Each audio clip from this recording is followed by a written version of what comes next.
Bonjour belles âmes lumineuses. J'avais envie de te faire une petite vidéo aujourd'hui sur une carte du Tarot Zen d'Osho que j'ai tirée, qui s'appelle le courage. On y voit une fleur qui sort des profondeurs de la terre.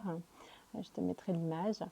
Euh, et tout le courage, l'idée c'est de tout le courage qu'a cette graine qui est dans sa gangue, dans la terre, pour comme ça sortir de terre et aller vers la lumière.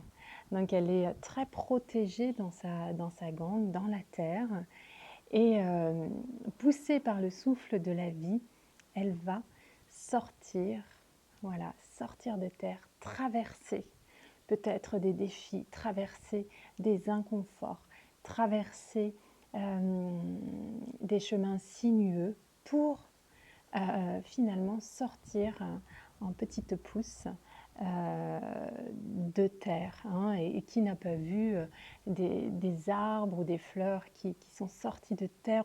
On se demande vraiment, mais comment ont-ils fait pour sortir de terre à cet endroit-là, là où par exemple ça n'est que rocher, là où il n'y a que béton, etc. On se dit, mais comment la nature a fait pour pouvoir sortir de terre dans ces espaces-là et venir au monde et venir à la lumière et aussi éclairer de sa propre lumière.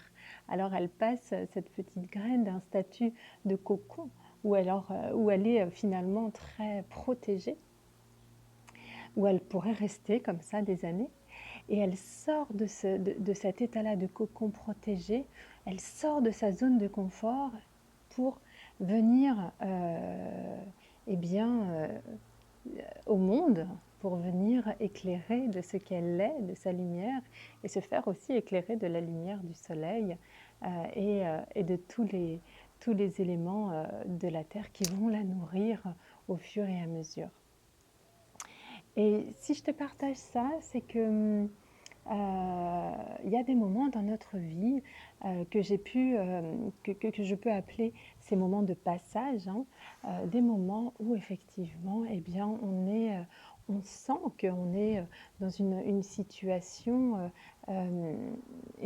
donnée qui ne convient plus ou qui ne vibre plus avec nous, et, et que ça pousse, ça pulse à l'intérieur de nous parce qu'on sent qu'il y a quelque chose de l'ordre de la vie, de l'énergie de vie qui a envie de nous amener ailleurs, qui a envie, puis on ne sait pas comment faire. On est parfois très pris dans le mental, on est très pris dans nos pensées, dans notre ego, etc. Et, et ça tiraille à l'intérieur finalement, ça tiraille. Et j'avais envie de te parler de ça parce que dans l'accompagnement de 3 mois que j'ai appelé Éveille-toi à toi-même et crée la vie de tes rêves, c'est ça que je voulais mettre en lumière. C'est là où j'avais envie de faire vraiment un accompagnement spécifique dans ces passages de vie, dans ces transitions de vie si importantes où parfois on a besoin d'être soutenu, on a besoin d'être accompagné. On peut aussi tendre la main à d'autres. C'est pas être en état de vulnérabilité que de demander à être accompagné. Au contraire, on est vraiment tous là pour se soutenir les uns les autres. On n'est jamais seul en fait. Et, euh, et dans cet état justement de la petite pousse qui va sortir de terre où il y a cette fragilité, cette vulnérabilité, puisque quand elle sort de terre, là où elle était très protégée, eh bien, elle s'expose au monde.